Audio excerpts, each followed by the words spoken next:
Welcome to another episode of Game Changers for Government Contractors. I'm your host, Michael LeJeune, and today is our 400th episode. We've been doing this for a little over a decade, and I thought we'd do something a little bit different today and have, I don't know if you want to call it a fireside chat, a coffee table chat, whatever the hell you want to call it. It's just a fun little chat between a handful of us. I've got my friend and business partner, Joshua Frank here. He's the managing partner of RSM Federal. We've also got Earnest and Tom Prokop, a couple of our certified master coaches here on the team. And we're just going to be talking about a handful of things. We are going to kind of go back over the last decade and look at some of the changes that we feel have really impacted government contracting over the last 10 plus years. And then we're going to kind of shift into our crystal ball section of the podcast today, where we talk about how those changes and other things that are going on right now are going to be impacting government contracting in the future. And there's going to be a mix of strategy and a little bit of everything going on in this podcast, but we want to do something a little bit different for this episode. So with that, I'm going to dive in and talk about one of the first points that I feel was like a big thing that changed over the last decade. And we were talking about this before the episode here, where it seemed like forever the simplified acquisition threshold was locked in at 150K. Like it was locked in at that for, I don't know, it seemed forever. And then somewhere around what was 2019, 2020, they made a change. It jumped to 250.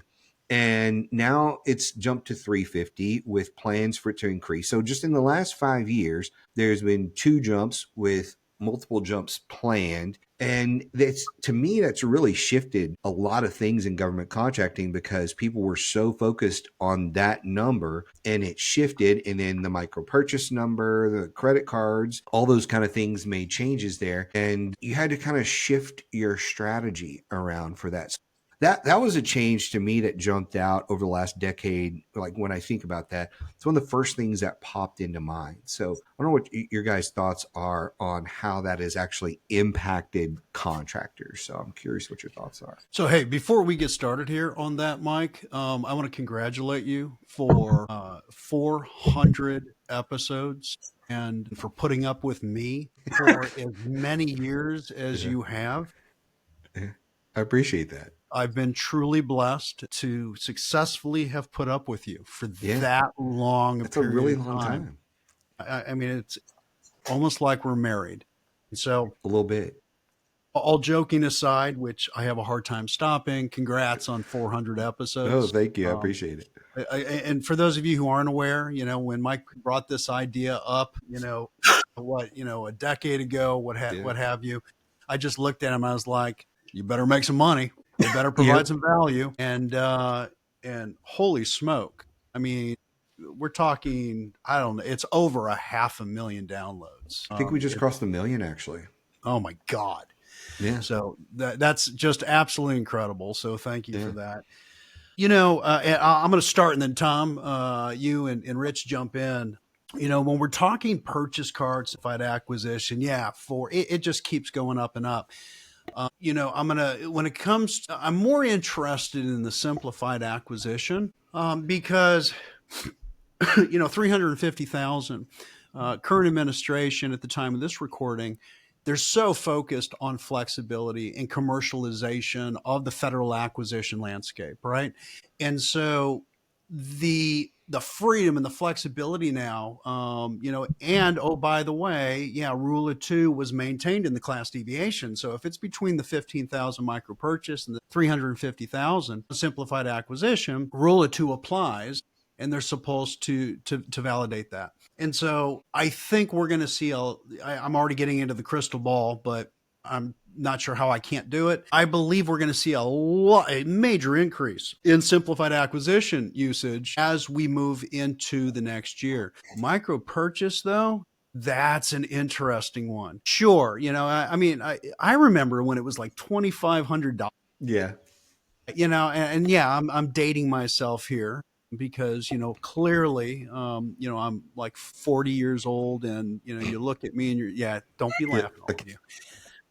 So, and now it's up at 15. However, the VA is a perfect example. They've said, we get that all these commodity product companies are using credit card, but we can't track it. We don't like credit card. And so I actually think simplified acquisition being increased is going to be a boon in the following year. It's going to be really interesting because I think they're going to be shutting down a lot of the credit card usage and moving it to the accepted vehicles, right? Contract vehicles that are going to be listed in FAR Part 8 under the new class deviation. So Tom, Rich, that's what I see when it comes to simplified and credit card. I see it too. I mean, so I'm not seeing it going forward. I'm already seeing it.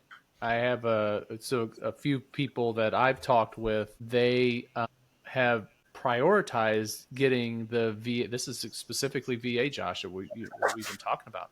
They've prioritized getting on the VA FSS because their customers have said, I don't know how much longer we're going to be able to do these purchase cards. And even going forward, the contracting office that was working with them said, we're just going to have to do an exception this time, but you really need to get on the FSS schedule for us to continue to work together. So I see that. It's funny, back to VA, I've also seen how moving the micro purchase threshold can completely change your strategy as it pertains to BD. Whether that's up, basically client that was winning $8,000 to $9,000 contracts that were putting out by contracting, so they knew exactly who their customer was. Going to a $10,000 limit changed who they needed to reach out to. Now they're not reaching out to the contracting officers anymore. They have to reach out to purchasing agents or directly to they work a lot in prosthetics. So they had to find more prosthetics people to talk to position with.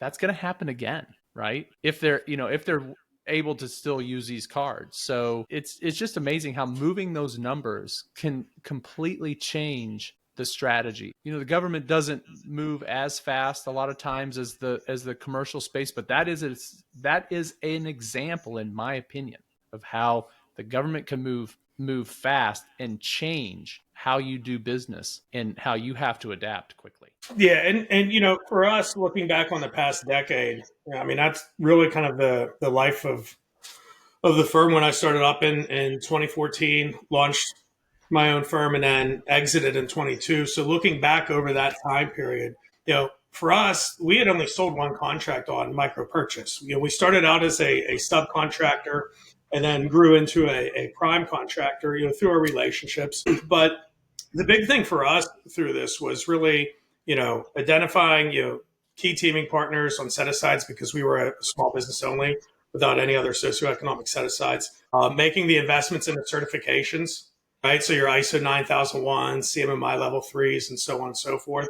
And then just the pursuit of the contract vehicles. I mean, back when I launched in 2014, I almost wished I had launched a couple years earlier, because back in 2014, that's when CIO-SP3 and a number of those CMS Spark and whatnot, around that time frame is when all those were launching. And so, really for me, looking back on the past decade, it's really kind of summarized by those three key things. But, the catalyst, what really changed the market over the past 10 years, in my eyes, was an A strategy, right? Because really looking back over the past, 8-ish or so years, is really how I've seen, M&A become a strategy and a consolidation in the marketplace to be able to go out and purchase contract vehicles through the acquisition of companies, purchase specific past performance through the acquisition of companies, and then basically working that consolidation of smalls, having private equity invest into those, move them to mid-tier, and then having a large take them over. Yeah. That kind of pivots us to a couple of different directions, but one of them is, and this is something we haven't talked about prior to the podcast today, is the maturity of the market. I feel like so Josh and I got in this market in early 2000, learned a whole bunch of stuff. And then we, came together back in 2012 and even in 2012 to 2020, I feel like the market was not nearly as mature as it is today, and when I'm talking about that, I'm talking about like if we exclude the government for a minute and we just look at the contractors, I feel like the maturity level of a lot of contractors has changed drastically over the last 5 years, of people who are getting training and education. And I don't know if part of that is there's more people like us in the market now doing the things that we do, and there's more people comfortable with technology and learning stuff online, whether it's YouTube or with inside our systems and things like that, our education platforms. But I feel like the market has shifted a lot. And Tom, when you're hitting on the M&A strategy, that's a very mature business strategy to use for growth, to say, hey, whether we're smaller than the company we're buying or we're larger than the company we're buying, because M&A has been around forever, but to have it become a more visible force inside of the market kind of speaks to me to the maturity of the market, where people tend to understand sales a little bit better, and proposals and all these different things. I'm not saying people have fine-tuned it, but there's a maturity level of things that we talk about. Like, I'm having very different conversations than we had a decade ago. I mean, a decade ago, it was the very basics of, you need to know what a pipeline is. Well, what the hell's a pipeline? How do I set it up? What are the stages in it? What are this? What are that? This, that, and the other. And now people come to us, and I feel like they have more of a foundation, again, because there's more material out there from us. I mean, we've got 6 books out in the market. We've got all kind of different training platforms. There's 50 people similar to us in the market. So it's different. It's interesting. I think you're absolutely on the money. So when I look at the market in terms of its maturity, the government as a whole, has it become more mature? It's general evolution, everything. I don't know if mature is the right word or if it's simply change. You are right about number of companies. I mean, when I first entered the market, there was Mark Amtower and Gloria Larkin, right? And many of our listeners are going to go, yeah, I've heard those names, right? Now, Gloria, she has retired at this point, and Mark, he's still kicking away and doing his thing. But when I started in the market, Mark was the grandfather, the godfather, right? Yeah, the godfather. And then I labeled Gloria, the godmother. Right. And so we had these two, but there were not a lot of companies like Artists and Federal, back then. Now, yes, there were a lot of people that hung a shingle, and they were, hey, I'm a government coach, I'm a government consultant. The number of companies today is crazy. Now, part of that's because of technology. If you go back 20 years, there weren't, like today, everyone can put up a website just instantly. Right? Whether it's WordPress, they're using GoDaddy, Foursquare, whatever those companies are named. And so, there are so many. And that's actually a challenge for industry. Who the hell do you trust? And so, has there been an evolution in federal consultants or executive coaches? Yeah, huge. The problem is, there's so many, and it's hard to tell which ones are valuable and quality, et cetera. But I will also add to that, technology plays a big role in all of this as well. And I'm sure at some point we'll get into AI on this, but technology is a double-edged sword. It can be for good, it can be for bad. And I'm seeing, I think you mentioned, like bid matching systems. Think about that. There's over 1,000 bid matching systems in the market. That's not sales. That's not business development. It's just a tool, which I'll be talking very vehemently about when we get to AI. Yeah. But, is the market maturing? Yeah. For industry, you're going to have to be a little bit more mature in this current market, because their category management, I'm sure we'll get into that. There's just a lot of changes. It requires a business to be very good at the fundamentals. Yeah. Forget everything else. So, Just and then fundamentals. so tying that in, right? I come from a finance background, so I always put my finance hat on with this. And I obviously have an M&A background. And I really think that the money that has come into the market through M&A, right? Because you now have private equity firms. I mean, this has been through the past decade, private equity firms have been taking stakes in these companies. They've been running the consolidation, right? And there's return for their investors. Prior to this big M&A push over the past decade, yes, you had publicly traded companies, you had mid-tiers, and you had smalls, right?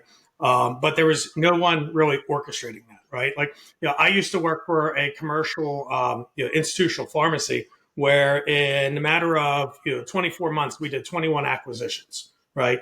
And through the course of doing those acquisitions, there's everything from a hostile takeover to small acquisitions, right?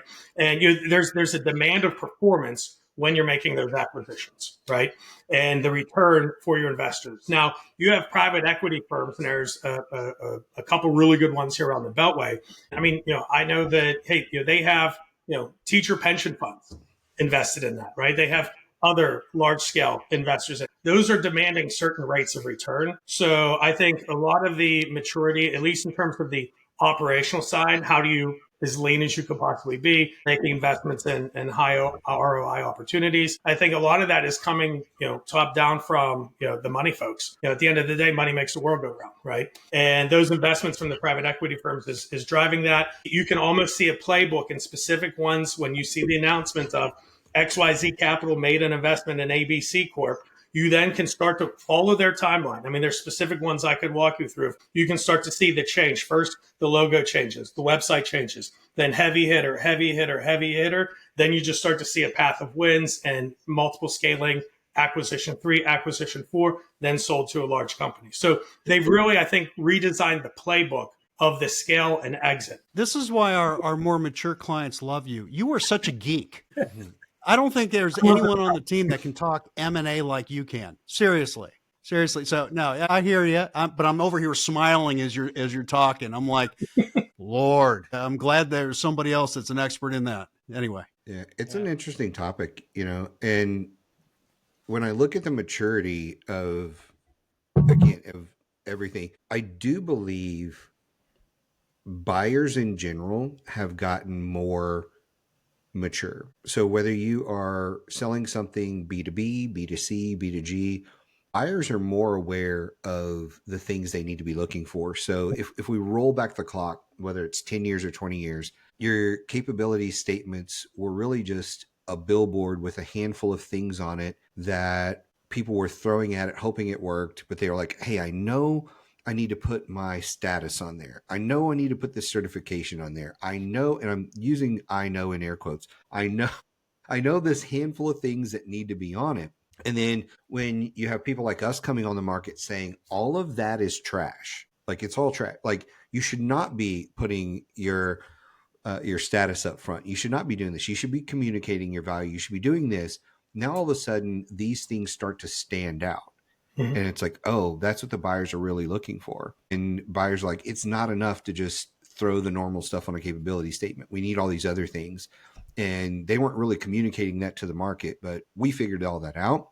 We started putting it in our stuff. It started standing out for clients and kind of changed the game for them. And so now buyers are looking for that. But I mean, people copy, right? So people see a capability statement from one of our clients and go, oh, look pretty good on there.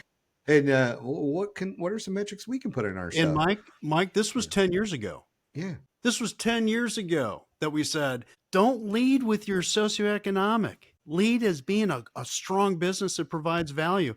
And, some people bought into it, right? We've trained 24,000 companies that have been awarded more than $14 billion. Well, guess what? They did stuff like this where they led with value and not socioeconomic. But today, talking about crystal ball, look at the class deviations for FAR Part 19. They have completely validated, and this is not just a pat yourself on the back. There's business and then there's government sales. Those are not the same thing.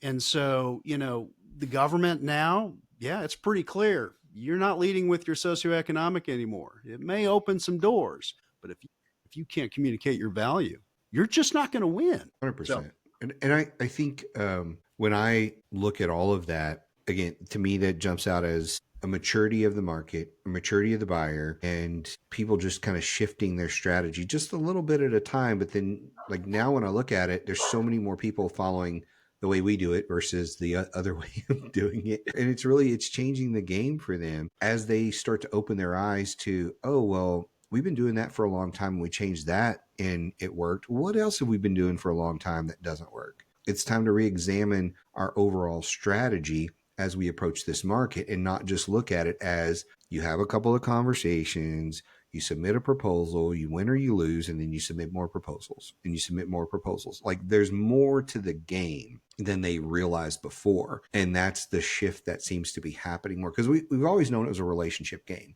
but people always say it's a relationship driven game, but we're going to build relationship by just blasting proposals. And that's just not how it happens. There's so much more to it. Or we're hoping that we have a friend of a friend that can connect us to that person. And that's how we're going to get a contract. And that's just not how it happens. And the bar's been right. You always say, you have 6 seconds. You have 6 seconds. I don't know if that was 6 seconds 10 years ago or not, but I do know that there were more contracting officers 10 years ago, and that these contracting officers are doing much more than what they used to. So I would say that standing out in 6 seconds is absolutely necessary. When you have less people looking at your stuff and they have more contracts to award, you have to stand out immediately. It may be less than 6 seconds. Yeah, maybe only 3 now. Yeah, right. That's a really good point. And from the startup side, look, the bar has really been raised, right? This whole discussion on maturity has really raised the bar for the next, John and Sally who are going to go start up a GovCon, right? In terms of how they plan, how they orchestrate, how they communicate their prior professional experience to be able to open that door for opportunity. But the bar has been raised significantly for them to because we all know it takes time, right? It takes time to build those relationships and to get that first win. And if you're not going to start out on day one with that thought process of the maturity and looking like a top tier company, and this goes to everything, just to your capability statement, your presentation briefs, it needs to look top tier quality like a large, because you need to demonstrate that maturity. It's images, everything with this, right? Yeah. How you speak, how you display your value. Good. Yeah. Let me ask you a question, Tom. Let's assume you're a entrepreneur, solopreneur, right? You're opening your doors and you don't have the maturity, right? Which is, we see it quite a bit. They don't have the business acumen, but they got the drive. What do you recommend for those professionals? Do you recommend they enter the federal space? Or do we recommend that they spend the first year or two in a different market? So I'm actually working with a client right now that has done that specific thing. He has been a government, federal employee within an agency and wanted to move forward with launching his own business. And, once again, no prior business background, subject matter expert in the specific fields that he comes from the government military, but no prior business background, right? And so once again, obviously, hey, things have changed within the current administration.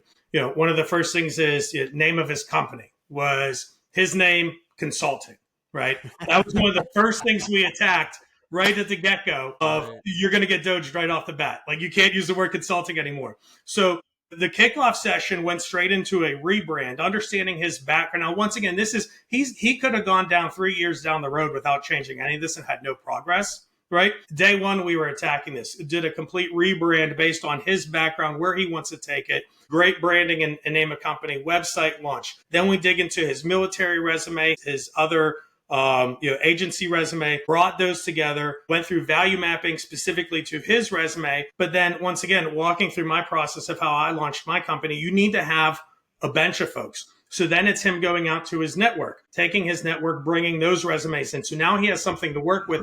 If he can't fill it, now he's working with them to put them into position, right? So, and all through that, we work on a 90-day sprint cycle, right? Because we want to be able, especially when you're a startup and you're making this investment, you don't have income and revenue coming in yet.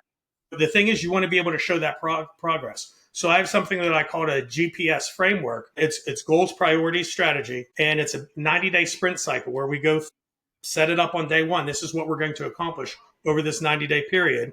And then it resets at the end to plan the next 90 days. So almost bringing IT software development in agile state to how you do your business planning instead of going through a long scale business plan. And that's how we've been able to quickly get traction. Once again, person that wasn't really aware of building a LinkedIn profile and presence. Within 4 weeks, he now has over 1,000 connections. And now we're moving him onto his LinkedIn social media strategy to start to push out that subject matter expertise, right? So it's really starting him from ground floor. And what's really great about working with this individual is there is absolutely no ego, right? When you start, where you have issues is within the backgrounds of working with founders and entrepreneurs. Sometimes you battle up against an ego, and that they're there for a reason, but they fully haven't realized that they need that help and are fully willing to listen. This individual, he's a ground floor startup, and he's just taking it step by step and basically taking 15 years of my past experience into his startup, and he's years ahead already. That's awesome. So now we're at the point within 3 months where not only have we completely come up with the idea, the pitch, value mapping, all those pieces together, we now have pipeline and we're working on teaming strategies. He's got his LinkedIn set up, and now we're doing that outreach to build that base. You hit on a bunch of things there, but I'm gonna take a step back for a minute and kind of put a little bit of what you're saying under a microscope from a different angle here. When I look at, like Josh, you were talking about the hundreds or whatever of consultants that do what we do. There's a lot of solo consultants in the market, coaches, whatever you want to call them, where I feel like we have such a strong advantage. And it goes back to the maturity discussion, is being in a team. I feel like my growth as an individual has accelerated dramatically by being part of a team. And where I was incrementally getting better at what I did, now having Tom, Rich, other people on the team, yourself, having all of us who are all really smart guys talking about these things together, whether we're just sitting around the coffee table, campfire, whatever, and chatting about it, you think about business very differently. And so our maturity level is something that I don't want to gloss over here, of how our maturity level as a team has continued to grow and right now is accelerating very, very quickly, with each of us creating systems and adding to the thing, which all boils down to value for clients that we serve. But our maturity level is one of the things that has changed dramatically. And I'm going to go back and answer a question that you had for Tom, Josh, about what do you recommend to some of these people that are new to the market? Well, because of our maturity level, I've been doing this 20 plus years. You've been doing it 20 years, Tom, 10 plus, Rich, 10, 15 plus, whatever it is. Our ability to look at someone and say, you've got what it takes or you don't, is very different. Like, I was so optimistic as a young consultant in the business to be like, well, you can do it. I know you can. I'll just be your cheerleader. And because I was wanting that for me, right? That's where our personal bias comes. I was wanting somebody to tell me I could do it. Well, my life sucked for a dozen years while I was trying to figure this shit out, right? Like, there was a dozen years of, I don't know when I'm getting paid, how much it is. I don't know any of that. And so I took that same optimistic approach to our clients. And now when I'm on the phone with somebody and I start asking questions, it's not even my questions. When they start telling me what their questions are, I can usually tell in about 5-10 minutes whether this is going to go anywhere. Like, oh, well, I'm working, I got a full-time job and I'm doing this and I'm doing that. And I'm thinking about starting this. Well, most the go-getters have already started it.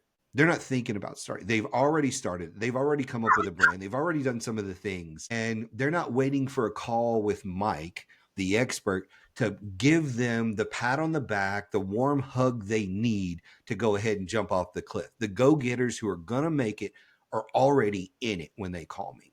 They're not thinking about it. Even because I've had people, I found you on YouTube this weekend and I was going through like 35 of your videos, and I had one screen on of your videos and I was learning while I was forming my company on the other screen and building my website. I mean, those are the go-getters. But when I talk to somebody who's like, I'm thinking and I don't know what to do. And, I've watched a lot of these middleman things and I think I'm going to sell products.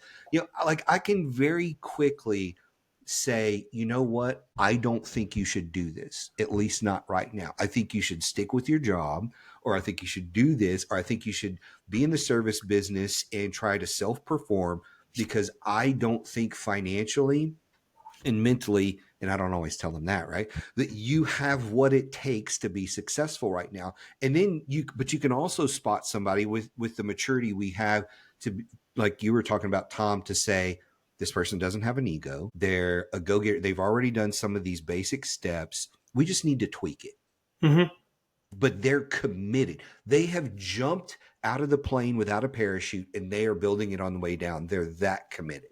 It's a difference. Hey, Mike, let me completely agree. There is nothing that pisses off an entrepreneur more than when I say to them, and it doesn't happen all that often, but it happens on occasion, when I go, you know what, you're not ready for this market, or I don't recommend it. You don't have the business background yet. And man, and we look, I don't say it to make them mad, you know, but brutal honesty, right? That's one of the things we're all known for, right? That we probably should put that on the website. But anyway, Yeah. but let me talk to those folks out there that are currently working for another company, right? Because we always say, listen, that's the best time to start your company. Now, for those that are going, well, I want to be an entrepreneur, but I don't know what I want to do, which that's what you're referring to, right? You know, it's like, oh, I want to sell stuff. Yeah. For those of you listening, Mike is absolutely correct. Middleman strategy. It's a crock. There's no commercially useful function. It's called CUF. There's no commercially useful function for most middleman strategies. And oh, by the way, all the changes to the federal regulations, including the one Gov strategy, pretty much hammers that out. So if you're listening, you're currently working for another company, you're currently a govie, you're right, you're working for the government, and you're thinking, I want to be an entrepreneur. One of the phrases that I'm always saying is the difference between a job and an occupation is lifelong learning. Get smart. I'm not saying you have to go to school, but get smart. Go read some books. Go talk to colleagues and get 3 mentors, right? Every entrepreneur, solopreneur should have 3 mentors. Stay with the job and then stand up in about a year. We're not saying if you don't have the business background, which you really do need to have, especially in today's market. And by the way, that's market agnostic. It doesn't matter if it's commercial space, government space. Think of it this way. You want to be an entrepreneur? Then put a line on the calendar, 12 months from today. That's when I'm going to stand up. That ensures you're being paid by another company while you're standing up a new venture, a new LC. But if you don't know what you want to sell, Lord, folks, that's number one. And if you're one of those folks going, well, I could sell product and I could be a reseller.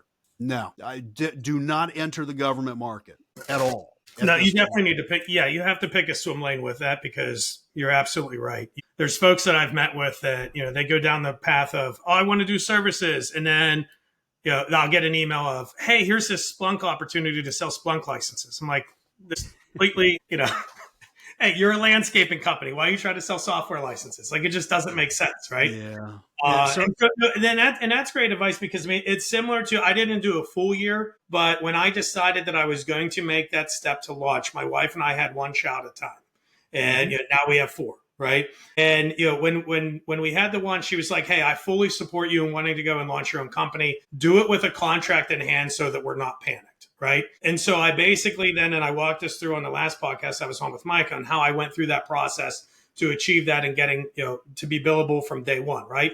But that took time to get the company set up, the bank account set up, proper registrations, checking, all those pieces set up, business insurance, everything ready to go to be able to execute that. So, I mean, you're right. You need 6 to 12 months to be able to do that. So, do it on somebody else's dime. Yeah.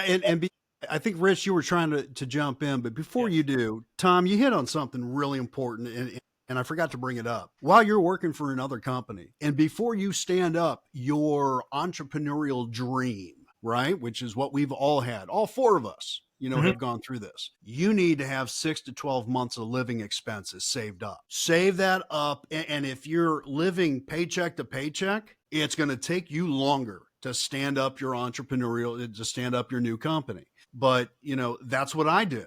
When I started RSM Federal, almost 18 years ago, I was working for another company. I saved up a year's worth of living expenses, and Tom, unlike you, I didn't have any kids. Yeah, you're talking about 1 kid, and you didn't tell me what your wife said when you had 4 kids, and you're like, oh, I'm gonna be a business owner. I'm gonna go start up another venture. I guarantee your wife was like, you're out of your mind. You got 6 mouths to feed, right? Yeah. So, I mean, everybody's a little different, and I'm being a little tongue in cheek, but there's some honesty there. You've got to have money saved up so that you can pay your bills. Don't just go into being an entrepreneur. Don't just be a business owner and not have any cash. That's a recipe for disaster, because then all you're worried about is paying your bills and not actually running your company. So sorry, I soapboxed on top of Tom there. That's fine. You know, the best phrase I've ever heard, it was in a book I read. It was called Quitter by John Acuff. So I just gave a plug out there to John. But he said, fall in like with your day job while you pursue your dream job. So a lot of folks they think, well, this is getting to more business acumen than GovCon, but they think, oh, well, the grass is always greener on the other side. Once I have my own company, I won't have any problems anymore. Well, in my experience, you don't solve problems. Tell me one problem there is no solving problems. You're trading them. Okay. You're trading one problem for another. So when you launch your own company, yeah, you may not have that boss that messes with you every day, but you now have the fact you can't pay your bills messing with you, or your spouse saying, when are you getting revenue, or whatever that might be. So make sure that you understand that you are not going to solve problems by going out and being your own boss. You're just going to trade it for other problems. Mike, sorry, go ahead, Rich. No, go ahead. No, I was just going to say, Mike, I think we just took the rabbit hole and drilled to the center of the earth, but all really good points. Yeah. But they're all good. I was just going to say, to summarize that, for somebody that's starting up today, right? You think perfection is your enemy, right? Make sure you set aside money so that you have runway. Make sure you also set aside money for taxes, right? Because you're getting paid, and that's going to start to become income. You got to remember to set that money aside as well. And you got to make investments where it counts. And first off, that's not in adding headcount, right? I'd also say, looking back at the past decade, and I did it and it was done to me, one of the qualifiers is, well, hey, how many people do you have working for you, right? With some sort of determination of, how mature your organization was, right? And I think those days are definitely gone, right? I think now, and this is, I don't hear anybody talking about this yet. I hear, and maybe this is a move now into the future, but I hear a ton on AI for capture, and I hear a ton on AI for proposals, but nobody's talking about the one person $100 million GovCon, right? Because of how you can leverage AI now through agents and other things to be able to run everything else into your company, right? And that's kind of a secret sauce that I've been working on with my clients, especially the ones that are extremely small in the one particular startup, is that right now it's leveraging AI. And if you can't use AI, then we outsource it, right?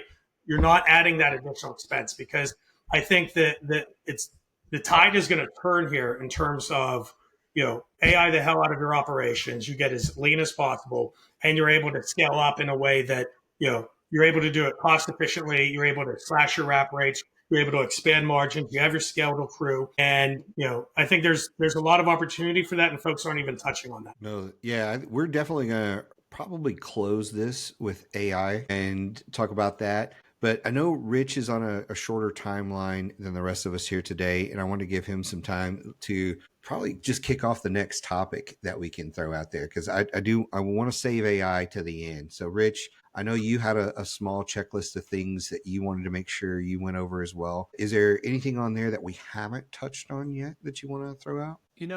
I think we kind of touched on it, but I'm going to be more specific. I think the barriers to enter the market are much greater. We talked about capture, category management. We talked about some other things.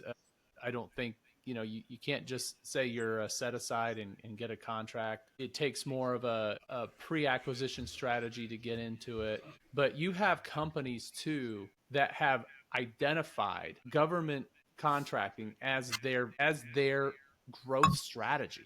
So where I'll go back 20 years when I got into this business, and there was probably 100 folks in the line of business that I was in. That has gone down to 10, because now instead of buyers looking geographically for people to fulfill a contract, geography doesn't matter anymore. Yeah, it doesn't matter.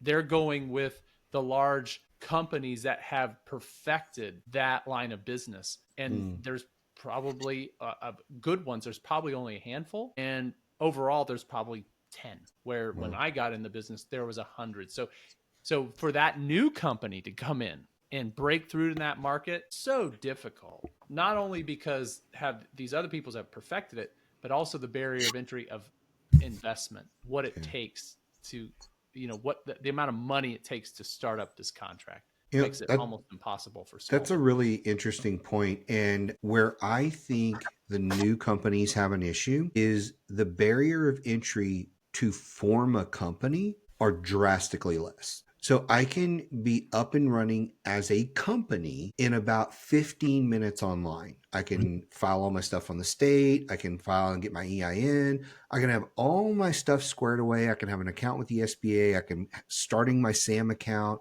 depending on what's going on. Maybe I'm even, registered and approved in there, maybe all on the same day or in a 24, 48-hour period. But it's the Fed side. It's actually the government contracting side, like you said, that the barrier has changed drastically and it's much harder. So like in one way, it's so much easier to form a company. Like I actually remember driving an hour to the Capitol when I lived in Illinois and actually hand filling out some papers to actually submit for my corporation.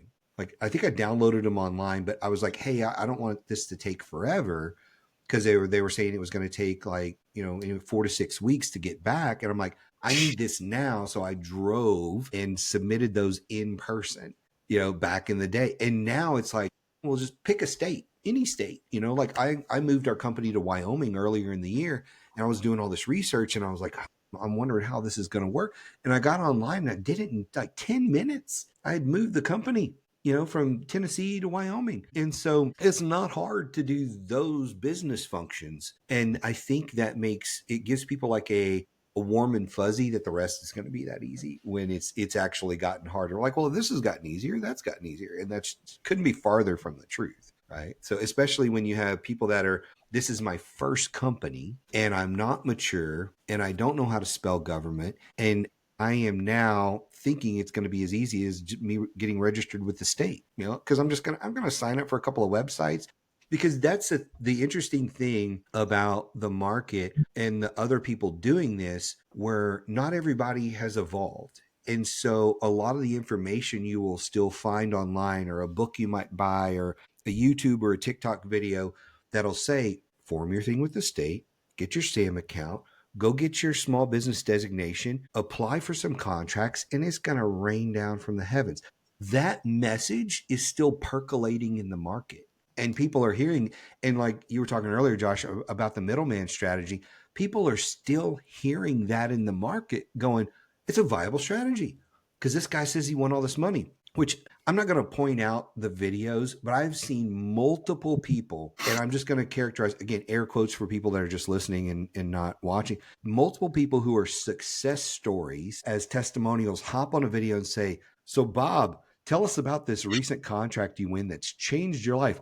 Oh, I won this $8 million contract and blah, blah, blah, blah, blah. And I keep digging and listening. And sometimes they'll tell you that it's an IDIQ. Sometimes they won't. But a lot of times when I hear a testimonial like that, I will open up USAspending. I'll go look at it because they say the company and everything. And I look at it and I go, they were awarded an IDIQ. Guess how many task orders they've won? 0. That $8 million contract is not real. It's like they were not given $8 million. And this person blows me away. The person giving the testimonial is super excited. And I'm like, why are we talking? Why are we even talking about this? You haven't won anything. You've won a ticket to the game, but you haven't won the game. And it just blows my mind. And so you've got to be very careful, because there's some of this older information percolating in the market that makes it seem like it's so easy to get in, when, Rich, you just described the shrinkage in the market and how it's so much different, and how you have to be mature to compete with those dozen companies that are left over. So it's a very different ballgame. With that, you guys want me to pull out the next topic? I can do that. Oh, I want to talk AI. You want to talk AI? I tell you, before we talk AI, one of the things that I want to talk about that does, in my opinion, make the market easier, and we can just talk about this and move on. Back when you and I got in the market, Josh, we did not have the SAM data bank. We did not have FPDS. If we did, we didn't know it was there. We didn't have Google. right? We're talking early 2000. We didn't have Google. We didn't have a lot of the stuff. And when I look at this market, because people ask me all the time, should I go commercial or go government?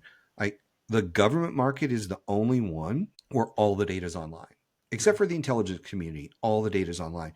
So the rise of the data-driven BD, where we can pull up a system, or you can choose one of the 1,000 bid matching systems and go, okay, I want to know who over the last 5 years has bought what I sold. I want to know who they sold it to. I want to know what price they sold it for. I want to know contracting officer names and email addresses. I want to know endless questions that you want to know, right? I want to know, did it go to socioeconomic status?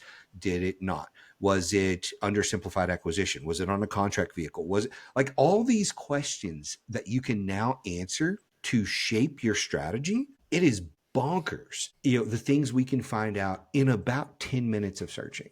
And that's one of the biggest evolutions that I think I have seen, except for AI. It's one of the biggest evolutions in the market is data-driven business development, where you don't have to play a guessing game anymore. Well, and you hit it on the head, Mike. I think you even used the exact phrase that I was thinking. You use data to execute your strategy, right? First, most government contractors don't even know what systems exist. Most government contractors, if they know what systems exist, don't understand how to properly use them and run pivot tables on the data and all those pieces. But data is not government sales, and data is not process. You need the data to have a successfully and consistently win government contracts, for sure. But yes, we have more data, and we're going to get into this in AI because I'm chomping at the bit to give my 2 cents. But that's next.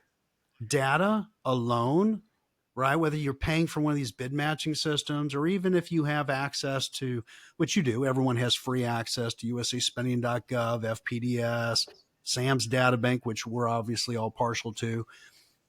That data is great, but if you don't understand what business questions you need to ask in order to take advantage of the data is useless. Yeah. It's just a spreadsheet. That's right. Yeah. And I will say, you said something that I don't necessarily agree with there on SAM. I think a lot of people don't know. You said it, and then you kind of added something to it. I think a lot of people don't know about the data bank. A lot of people have no idea, because when I start talking to people, they assume they know what SAM.gov is. Like, that's where you go to find opportunities. And then I say, but are you using the data bank? And they go, the what? Oh, yeah, the data bank. Oh, yeah, you mean to search for opportunities? No. Are you using the data bank to search historical? And they're like, what do you mean? And it's deer in the headlights. So a lot of people don't know that aspect of SAM.gov. So if you're listening today, one of the best tools you will ever get your hands on for free once you're registered in SAM.gov is the data bank. And so you should be using that to pull this historical data of contract stuff. And if you have questions about that, you can reach out to us and we'll show you how to do it. There's videos online and stuff like that. But that's something that most people don't know. And you would think they would, but FPDS is going to go away in the near future. We've been talking about that for a decade, but that's going to go away and move that into there. Now, I want to say this about COVID. I do think COVID rapidly changed the game. So in 2020, we were doing things still over the phone, and we were doing a lot of things via email and stuff like that. If I look at COVID, what happened in COVID, and this will transition us into AI, what happened in COVID got the overall market ready to actually use their computer. And like, it was 2020. Yeah, it's 2020. I can't tell you how many coaching calls I was still doing on the phone because people were afraid to use Zoom. They didn't want to be seen on video. And even in 2020 and 21, they didn't want to turn their camera on. Now, when you send an invite over a meeting, they're like, I've been looking for the link. Where's the link? Where's the link for LinkedIn? It says, call me at this number. Oh, it's just a phone call? That's weird. You hear all that.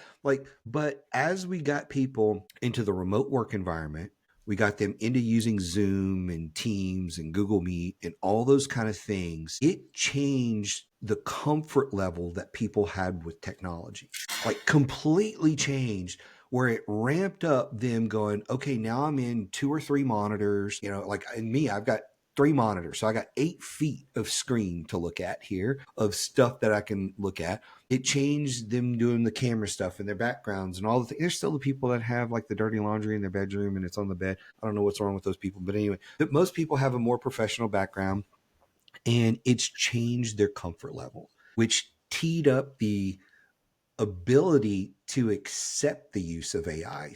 When we get into 2022, that's when I start really seeing AI be pushed. And I'll actually say, even though I feel like I'm a semi early adopter, I was a bit hesitant. And it wasn't until probably late 23 where I was like, this is going to change the game. This is really going to change the game. But in 22 and 23, I was still like, I don't know how it's going to change the game. It's going to change the game. I don't know how to use a freaking thing. And then over the last year plus has been where I have become the AI guy. And I don't know how many sessions I've given on AI at conferences. And to watch the evolution of people just in the last year, where when I would stand up at a conference and say, how many people are using AI? And 2 hands would pop up in a room of 200. Now there's only 2 or 3 people that don't put their hand up. Like it's literally like 99% of the room are using it in some capacity. And that's just changed over the last year. So the evolution in the use of AI, I really think would not have happened as rapidly as it did had COVID not happened and we had the massive push to computers the way we had. Because that, again, whether it's a laptop, a phone, a iPad type of device, whatever it is, it changed the game when COVID happened and people had to move to technology. And I think that teed up AI, because AI's been around for a really, really long time. But we saw the switch get flipped on in the last couple of years. And that to me is just absolutely changing it. Well, when it comes to AI, and I want to go before Tom and Rich, okay? Because I don't want, in the event I am drastically different than them, I don't want to be the last word on this. Now that being said, like all of my clients, all the companies that I provide dedicated coaching for, and as Mike said, various national conferences when I'm speaking. I'm not saying anything different here, but I want to be very clear. And if you want to go, he's an Xer. He's close to being a boomer. Well, first of all, I'm nowhere close to being a boomer, so don't call me a boomer. Yes, Mike. What is that? The 65 cutoff? I mean, like, you're right. I'm nowhere close to it, Mike. So I'm not a boomer.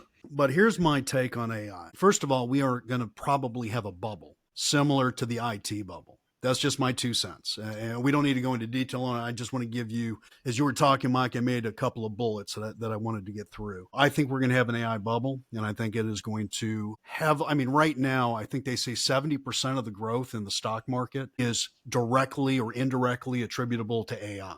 So I'm watching that. There's nothing I can do about it. I'll write it out. Just like we did back in, what was it, 97 or what was it? When was the big IT? Was it? Bust? Yeah, 97, 98. 99. Yeah, the late 90s. So when it comes to AI is not business. AI is not process. AI is an incredibly powerful tool. That said, just a couple weeks ago, MIT released a study. It's one of a gazillion studies out there, but they released a study.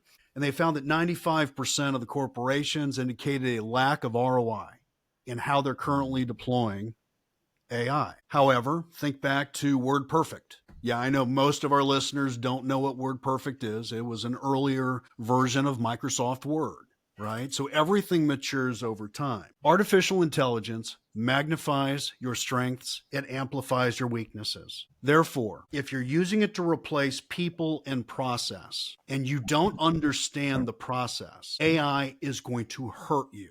What I mean by that, let me give you a perfect example. There are several dozen now very large AI proposal engines, tools on the market, specifically designed for government contractors. And I get calls all the time and question at conferences all the time. Hey, we're thinking of getting this. And I ask the question, do you understand, first of all, what's section L and M of a solicitation? Right? The instructions to offers and the evaluation criteria. And they go, we have no idea. I go, the fact that you can't answer that, you should not pay $25,000, $100,000 for a proposal tool. And they're just like deer in the headlights. But we're not very good at writing proposals, Josh. And I go, if you don't understand how to read a solicitation and you don't understand how to write a competitive proposal, that AI tool is not going to write you a winning proposal, period. Hard stop. So listen, and then I'm going to turn it over to the rest of the team here. I use AI every day. Every single one of us and every single one of our clients today is using AI. I use AI. I use ChatGPT for some very advanced research modeling. I use Claude for the written word, grammatically complete sentences and polishing marketing and other material. I do not use AI, and I use it to educate myself or find some quick answers, but I can't tell you how often it's wrong. And if I don't understand, you don't understand how to write a competitive proposal, you're not going to be able to see when AI hallucinates. You're not, that's what they call it. It's a hallucination. It's like so completely wrong and off base that you don't know any better. So AI, yeah, you have got to learn how to use it. But the difference between a job and occupation, again, is lifelong learning. AI is a tool that can help you in that, but it won't do it for you. So if you don't have the business acumen for the process that you're using AI for, AI is going to be a horrible crutch that does you a disservice. If you know how to use AI properly, it can be an absolutely amazing tool. But today, most of our market, I don't believe is getting it. And I think they're trying to use AI to replace having to hire someone or to fix a process that they haven't been able to figure out on their own how to resolve. Right. That's my 2 cents, guys. Right. I see AI as, some people say, well, a lot of people are against it because it says it makes your brain weak. You don't think anymore. It's all doing all the thinking for you. Exact opposite for me. I almost use it as like a brainstorming partner. Like what I end up doing at the end is rarely anything remote to what AI told me. It just makes me think, oh, I didn't think about that. Well, what if I did this? Unless you had a really good, like a good friend that you could call or mentor that you could call anytime, any day, any hour and bounce ideas off of them, this is an excellent way for you to possibly learn some more. There might be some insights that AI gives you, but it also just helps you think, helps you process. You've got to use it for that. Don't use it to just fill a job or fill a task. And Rich, you said something really important there that I want to make sure the audience here's again. AI does not replace mentors. So every single business owner and every single business developer, every business professional should have 3 mentors at any given time. 3. AI is not one of them. AI is a tool. So anyway, I just wanted to throw that out. That's a great point, Rich. Cool. Thank you. No, I agree with all that. And, I can go deep into AI all day long. There's a lot of different things that I can look at, and I will go back to maturity on this, which maybe that's kind of what the podcast should be called, something about the maturity level. But when I look at AI and I look at the market, there's a bunch of early adopters, just like there were everybody, right? And I feel like I was earlier in that list than a lot of people. What I've learned about how to use it is, and I'm a tech guy, right? So I've learned so much about how to use it. I'm a writer. We had already written 5, 6, 7 books because I've written a couple of solo books out there as well. We'd already done so much in content and everything to educate ourselves to where we are today, to be able to use the tool differently than the average person adopting this in their business. And so I think that's why we have such an advantage over a lot of people. Now we're at the point where, like you talk about the bubble bursting at some point. I think the bubble's going to burst probably in the next 2 years on it, simply because now we have mass adoption happening all the time, but we don't have a level of sophistication or maturity in that. And it's just like with a lot of things where people they're all pioneers trying to learn it on their own without somebody to share it with or talk to about and learn from it. And so at some point there will be AI burnout. And that's where the boom will happen. And where people are starting to adopt it and are like all the hallucinations or whatever, or, hey, it wrote this proposal, but we didn't win. And it wrote another proposal and we didn't win, and another one and another one and another one. And if AI is so freaking good, why aren't we winning? Well, you suck, not AI. We got to fix you sucking, not AI sucking, to make AI better. And so I think you're going to see some what I would call AI burnout that will cause the bust, where people start to go, you know what? It's not helping that. I'm just going to go back to doing it this way, right? And then you will start to see again at some point, well, there's no way to get around it. You got to keep using it. And so people will start coming back. But around the time that you see AI burnout, which is over the next 2-3 years, you're going to see a lot of the tools go away. Because right now there's hundreds of thousands of tools. And what do we pick? Do we pick Gemini? Do we pick ChatGPT? Do we pick Claude? Josh, I don't know if you know, there's Claude Code, which is primarily for developers. But I've got a guy that I'm recording a podcast this week on who's saying it's not just for developers. It actually creates AI agents that go out and do work for you. And he said it's like the next evolution of AI. It's wild in how Claude Code is working. So there's all these things, and some of them are going to go away because they're all in beta mode. If we're just honest about it, they're all in beta mode. They're all working. But then I think as we get a little bit further down the road, and this is something I talk a lot about in my session, there's a difference between AI and automation. And what most people actually need in their life is automation tools, not AI. Because the automation tools are the old programming language of if then. So if this happens, do this and then do that. And if this is the result, then do this other thing. And that's automation tools like make.com and Zapier and those kind of things. And people are bypassing those tools just for the new AI thing, the ChatGPT or whatever. And they don't understand how to mix AI with automation tools. Or the fact, most of you don't know, if you have an iPhone, you have an automation app on your iPhone that you can get it to do almost anything you can imagine. And it's almost like out of the future where it'll go through and read your emails for you at 7 a.m., summarize them, send you summaries of emails that you can send. It'll text your family what the weather's going to be like and they should grab their coats or whatever. And oh, here's a reminder, we've got soccer practice at 4 and this at 7. Dad's picking you up, not me today. He's going to bring your lunch and blah, blah, blah, blah, blah. Like it'll do all of that without you doing anything. You just set up the automation and it runs. That has nothing to do with AI at all. That's not AI. That's automation. And so there's a difference between the two, but the market is still learning about all of these things. And we have a bit of an implosion waiting to happen where they're like, oh my gosh, I'm just going to throw away my phone and go live in the woods and, raise chickens and get off the grid. Like Josh, right?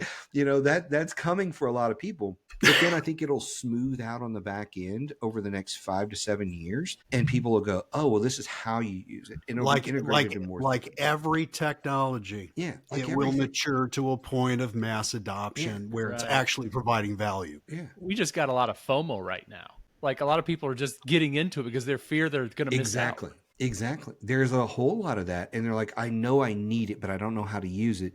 And if we go back to, Josh, one of your favorite things, process drives technology. Technology doesn't drive process. People are letting technology drive them. That's right. And they're not even creating a process for it. And so that's the biggest evolution I've personally made over the last 3 or 4 months is said, okay, let's go back to the drawing board. Let's look at tasks and events and things that happen in the business that need a process. Now let's start and use AI to say, here's what I'm doing today. Here are the tools I'm using today. What is the simplest way to do this? Help me create a process, then help me pick the technology.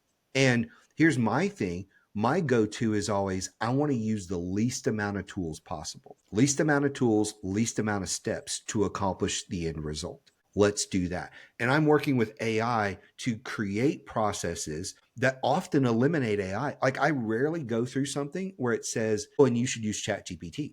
It's like, no. We should use ChatGPT to outline and create the content and all the things, but you're going to use make.com or you're going to use HubSpot or you're going to use whatever. And you don't need me after you create that unless you need to tweak something. AI rarely says, keep using me, except for the brainstorming partners. So again, that's where I think it's going to happen. We're going to see a bubble based on the burnout, and then we're going to see it smooth out on the back end because a lot of the noise is going to go away with all the different websites and the different tools. And there's going to be a handful of tools that rise to the top, and those are going to be the ones that people use the most based on what they like. It's going to be kind of like, there's Apple and there's PC, right? That's it. Then on phones, there used to be 100 of them. Now you got Android and Apple. That's about it.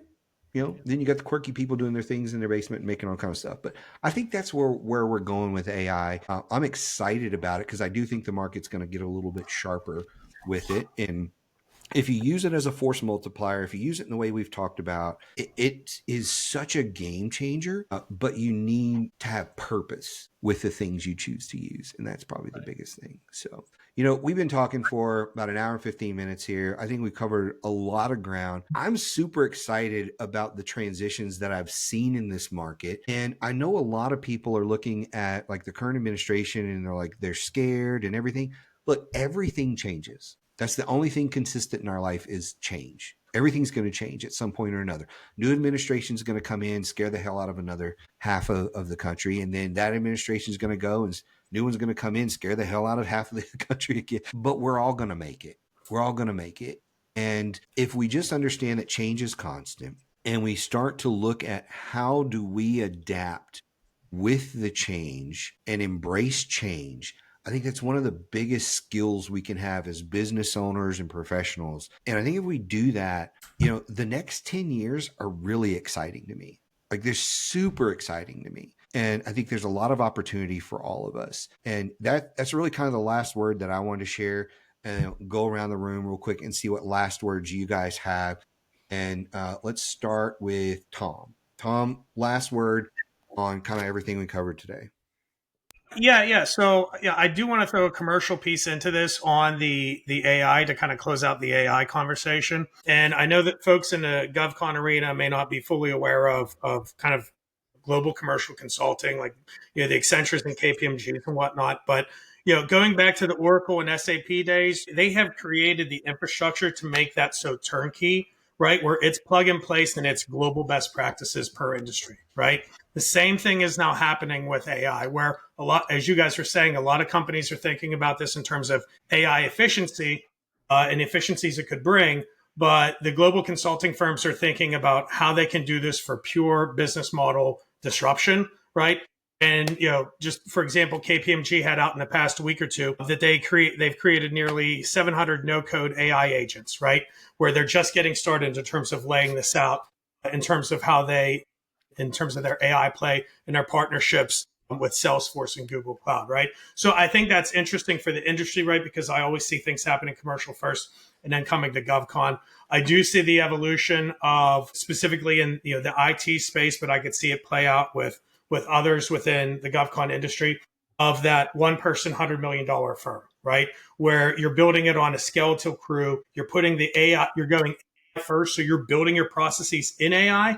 And like you guys said, you're using AI to create it, right? So I'm creating my AI agent, but then I may be running it through some other application to be able to get the result that I want to have. But the key thing is that I'm able to execute it with less, and I'm not having that additional overhead and G&A and fringe that's going to build up my wrap rate, right? So the impact on that is those companies that have, 2, 3, 4 founders, act like a lifestyle business, have a wrap rate over 2, like those guys are going to fall off a cliff, right?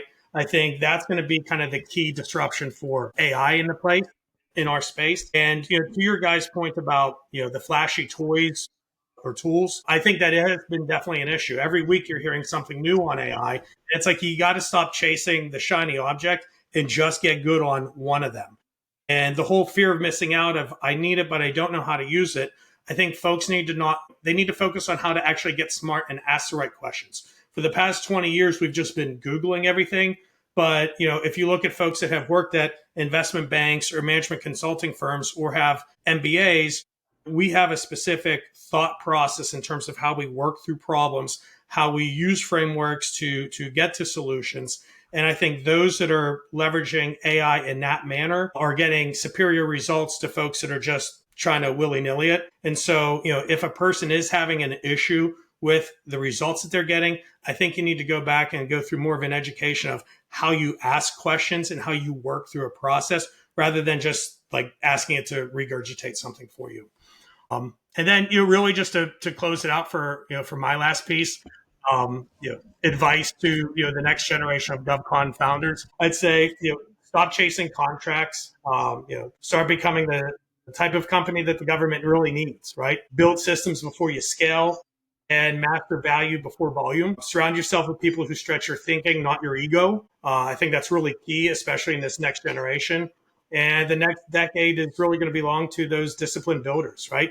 People who serve at scale. And, really it's those that are actually disciplined in a specific capability of a technical architect or whatnot that's going to really be able to launch the company, not someone that's maybe coming at it from more of a staff hog play of a body shop. Really good points. Rich? So network. I don't care if you're looking to get better with your job, stop looking at Indeed, build your network. I don't care if you're wanting to build your business, you're working at a job, but you have a dream of becoming an entrepreneur in the next couple years, network now. Don't wait. And then finally, if you have your business now, build your network. And I'm going to steal something from Josh. The 3 things you do when you network is 1, build rapport. 2, establish yourself as a subject matter expert. 3, gather intelligence. You ain't selling a thing when you're networking. I'm done. No, that was really good. I like that simple. And it's, what do they say? It's not about who you know, it's about who knows you. So there, you can't overemphasize enough the value of the network. Josh? I only have 3 quick things. 1, embrace the change. Okay. Embrace what is happening in the market. You're not going to change it, so embrace it. 2, it's all about business fundamentals. So everything we talked about today, if you don't have strong business fundamentals, you're not going to succeed in this market, especially today. And then the 3rd, trust. There are so many avenues for you to get information on what's happening in the market and what you need to do to be successful. And I'm not just talking RS Federal. I'm talking find 2, 3, 4, 5 different resources in the market that you trust. How do you know that you trust? See who other people trust, right? But you've got to trust. You can't trust everyone in this market. Find some smart people. I don't care if it's us. I don't care if it's others, but find some smart people to trust. That's all I got, Mike. Yeah.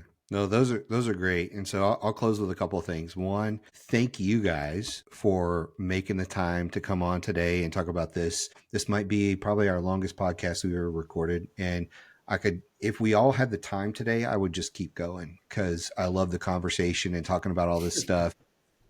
I feel like as I'm listening as a listener, not just a host, like so many nuggets in this episode, so many nuggets. It was wonderful. I really appreciate you guys coming on, taking your time. I know how valuable it is. Josh, I thank you specifically for saying, hey, this might be crazy, but let's go ahead and give it 6 months and see what happens. And here we are, with, again, 400 episodes, a book, and million downloads. And just, this is where a lot of times the first touch point for a lot of people in our market is often the podcast. And so thank you for trusting that. Thank the listeners. Hear, hear. I thank you all for listening, and the diehard fans who message me all the time and reach out and ask questions, connect on LinkedIn, which if you're not connected to all 4 of us on LinkedIn, connect to all 4 of us on LinkedIn. We all share a ton of great stuff. But thank you guys for a decade plus of listening. And I always thought, because I'm the kind of guy, I'll listen to a podcast for, a handful of months, and I may not listen, and then a handful of months, and then it'll be years before I listen again. And there's people that have reached out to me almost since day one that I know still listen and ping me about it. And I really appreciate that. I love the stories where somebody says, the reason I am where I am today is I've been listening to Game Changers for 5 years, 7 years, 10 years. And you guys have educated me so much. I really appreciate it. And you've networked with, guests, which that's the next thank you. So a bunch of thank yous here. Thank you to all of our guests in the past that have come on and shared their wisdom. And our guests have been so generous with their time as well to answer emails and things like that. I'm going to leave you with this today. I think we've demonstrated a lot of value and a lot of knowledge. And if you are in this market, whether you're starting up and you're trying to figure out, should I even be in the market? What should I do? Or you're 10 million, 50 million, $100 million company, and you are trying to think of who you should trust and who you should talk to, reach out to our team, whether it's me or Josh or Rich or Tom or anybody on the team, or just through the website, reach out to our team. Because one of the things that I love about the way we do business is if we don't think we can help you, we're going to tell you that and refer you to somebody. If we think we can help you, we're going to tell you that and what the best course of action is. But at a minimum, when you speak to anyone on our team, you don't get sold something for 30 minutes. You get value out of the gate and direction. And you know you're going to walk away with something valuable every time you speak to someone on our team. And for us, it's not about signing you up as a client. We love it if you're a client, but it's about providing value to you and helping you sift through the noise so that you can determine what the next step is. Is it going to be working with us, working with somebody else, going it alone, whatever that issue is? We want to give you value. And that has really been at the heart of what we've done for a decade plus in this market. And so, again, thank you for everybody. Thank you guys for joining me today. Thank you for whoever listened to this podcast and made it an hour and a half. Thank you so much. This was a lot of info. I hope you truly enjoyed it. And hopefully we'll have 400 more episodes. So again, thank you all. Wish you the best, and we'll see you next time. Thanks, everyone. Thanks, Mike. Thanks, Josh. Thanks, Tom.